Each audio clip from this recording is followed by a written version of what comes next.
Hello everyone, welcome to my YouTube channel.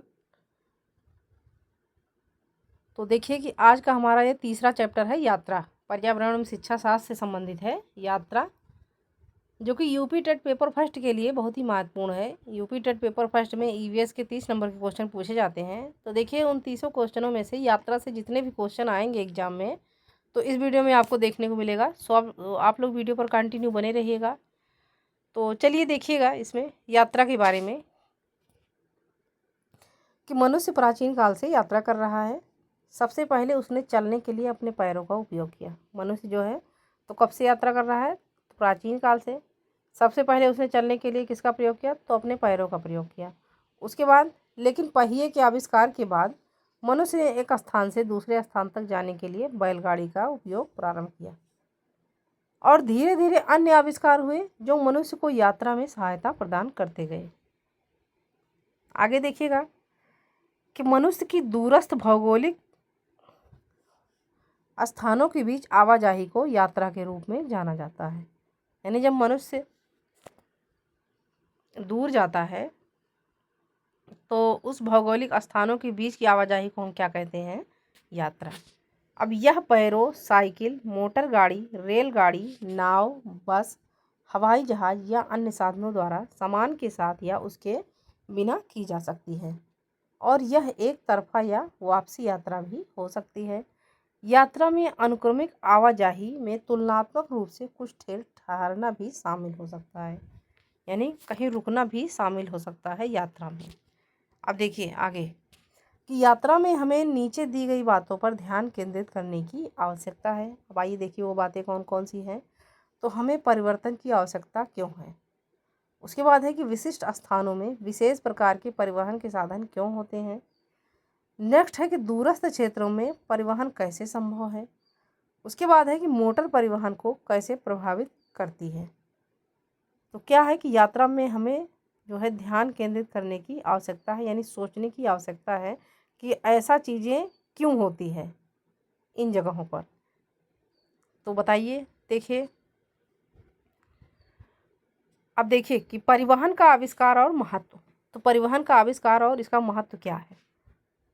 देखिए हम अधिक से अधिक सामान ले जाने के लिए बड़े वाहनों की आवश्यकता होती है। हमें अधिक जो है सामानों को ले जाने के लिए किसकी आवश्यकता होती है? तो बड़े वाहनों की आवश्यकता होती है। उसके बाद है कि हवाई जहाज़ ने हमें दूरस्थ क्षेत्रों तक पहुंचने में सहायता की है। नदियों को पार करने के लिए एक पुल का निर्माण किया गया है। चट्टानों को पार करने के लिए एक सुरंग बनाई गई थी और आप गोवा से केरल पहुंचने के लिए 92 सुरंग और 2000 पुल पार करेंगे। तो देखिए ये क्वेश्चन जो है बहुत ही इम्पोर्टेंट क्वेश्चन है, आप लोग नोट कर लीजिएगा कि गोवा से केरल पहुंचने के लिए तो कितने सुरंग पार करेंगे? तो 92 सुरंग। और कितने पुल पार करेंगे? तो 2000 पुल पार करेंगे।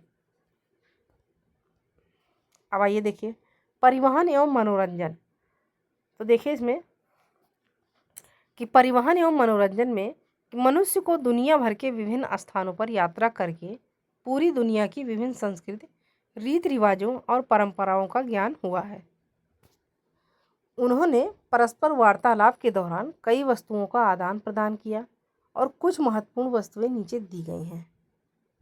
तो सबसे पहले तो हो जाएगी भाषा। लोगों ने एक दूसरे से भाषा सीखी और इस प्रकार की प्रक्रिया के दौरान नई भाषाओं का जन्म हुआ। अगला पॉइंट है कि रीति रिवाज। तो एक यात्री यात्रा करते समय अपने रीति रिवाज को दूसरे स्थानों पर ले जाता है और यही कारण है कि आपको दुनिया के विभिन्न रीति रिवाजों में समानताएं मिलती हैं। नेक्स्ट है कि नए विचार। तो जब हम नए लोगों से मिलते हैं और विचारों पर चर्चा करते हैं तो नए विचार उत्पन्न होते हैं और इन विचारों ने मानव के विकास में सहायता की है। ये नए विचार आविष्कार की नींव थे। अब देखिएगा अगला कि परिवहन के माध्यम। तो परिवहन के कौन कौन से माध्यम हैं?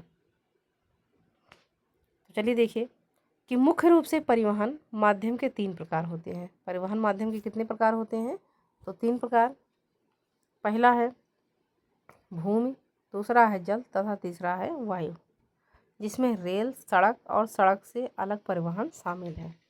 अब भूमि परिवहन में देखिएगा तो इसमें भूमि आधारित सभी परिवहन प्रणालियाँ शामिल हैं। भूमि परिवहन में तो ज़मीन पर चलने वाली सभी वाहन प्रणालियाँ शामिल हैं जो लोगों, वस्तुओं और सेवाओं की आवाजाही उपलब्ध कराती हैं। यह आमतौर पर शहरी क्षेत्रों में उपयोग की जाती है तथा यह विभिन्न समुदायों को एक दूसरे के साथ जोड़ने में सहायता करता है।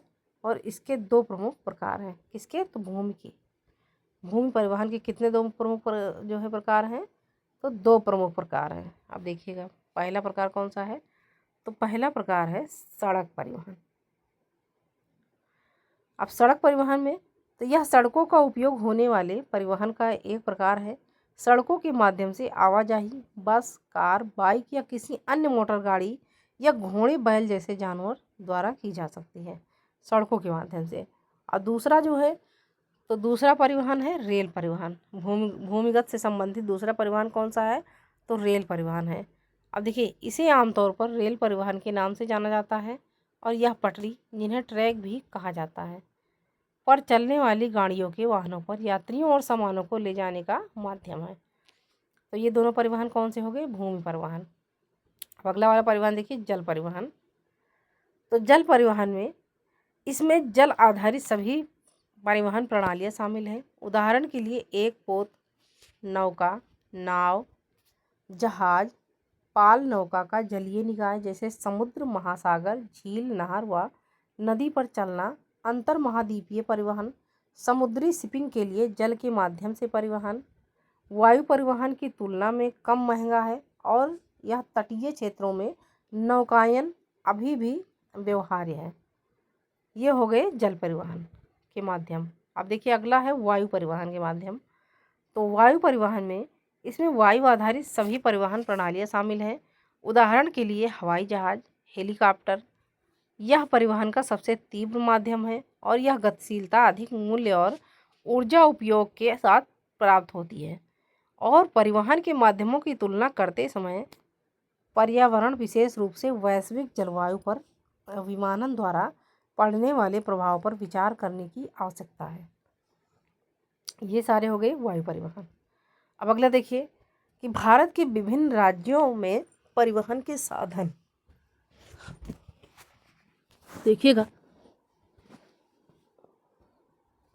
कि भारत के विभिन्न राज्यों में परिवहन के कौन कौन से साधन हैं। तो सबसे पहला है लद्दाख। अब देखिए लद्दाख में तो परिवहन के कौन कौन से साधन हैं। तो ये देखिए यहाँ अनेक तालाब, नदियाँ तथा झीलें और घाटियाँ पाई जाती हैं। कहाँ पे? तो लद्दाख में। और ये नदियाँ चौड़ी और गहरी होती हैं, इसलिए नदी पार करने के लिए नदी पर लोहे के समान मजबूत रस्सी होती है जो दोनों तरफ मजबूत पेड़ या चट्टानों से कसकर बंधी होती है। रस्सी से जुड़ी एक ट्राली लकड़ी से बना एक खुला बक्सा होता है। लद्दाख में है ये। उसके बाद देखिएगा केरल में। तो केरल के कुछ भागों में वल्लम, जो कि वहाँ की जो है एक छोटी नाव है, वल्लम को ही नाव कहा जाता है, केरल में नदियों को पार करने के लिए प्रयोग की जाती हैं। उसके बाद देखिए राजस्थान में।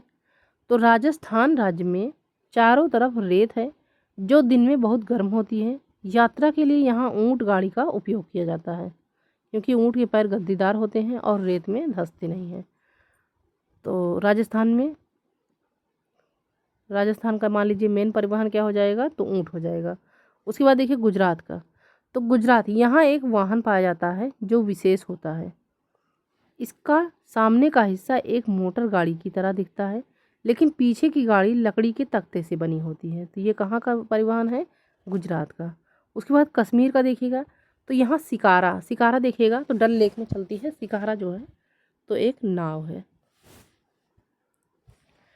अब देखिए कि कश्मीर, यहाँ शिकारा कश्मीर के श्रीनगर की डल झील और अन्य जलीय निकायों पर पाई जाती है। यह जो है तो एक प्रकार की लकड़ी की नाव है। तो कश्मीर में हम नाव को क्या कहते हैं? शिकारा, जो कि डल लेक में ज़्यादा पाई जाती है।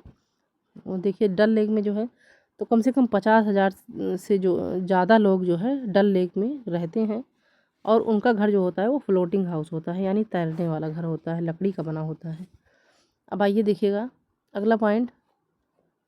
तो नेक्स्ट पॉइंट है कि तटीय क्षेत्र। तो तटीय क्षेत्र में देखिएगा कौन कौन से जो है परिवहन के साधन हैं।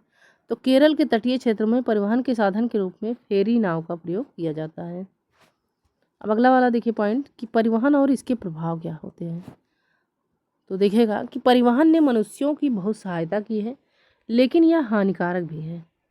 इसमें ऊर्जा का सर्वाधिक उपयोग होता है और दुनिया के अधिकांश पेट्रोलियम का उपयोग इसी में होता है, और यह नाइट्रस ऑक्साइड और छोटे कणों सहित वायु प्रदूषण का कारण भी है, और यह कार्बन डाइऑक्साइड के उत्सर्जन के माध्यम से ग्लोबल वार्मिंग में एक महत्वपूर्ण योगदान करता है।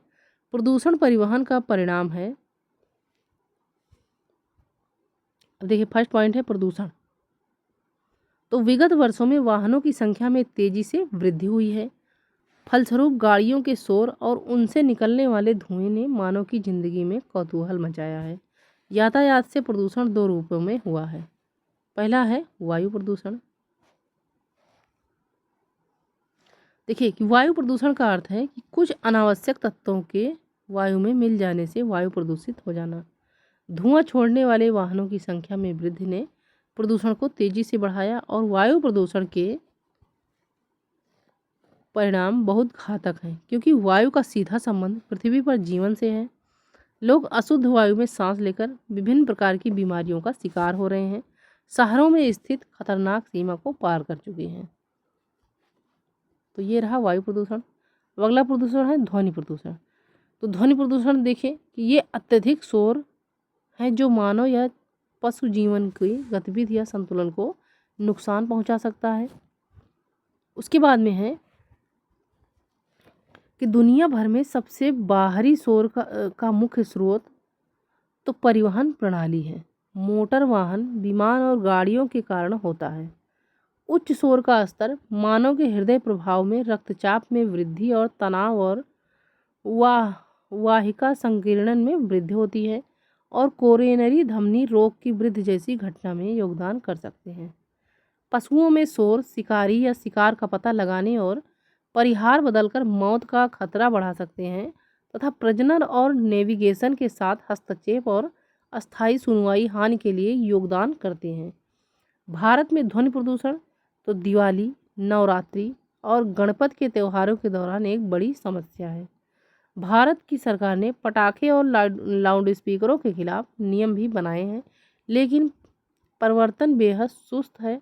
आवाज़ फाउंडेशन एक भारतीय गैर सरकारी संगठन है जो जनहित याचिका, जागरूकता और शिक्षा के अभियान के माध्यम से मुंबई में विभिन्न स्रोतों से ध्वनि प्रदूषण को नियंत्रित करने के लिए 2003 से काम कर रहा है। तो ये हो गया ध्वनि प्रदूषण। अब देखिए अगला पॉइंट कि संसाधनों का दोहन।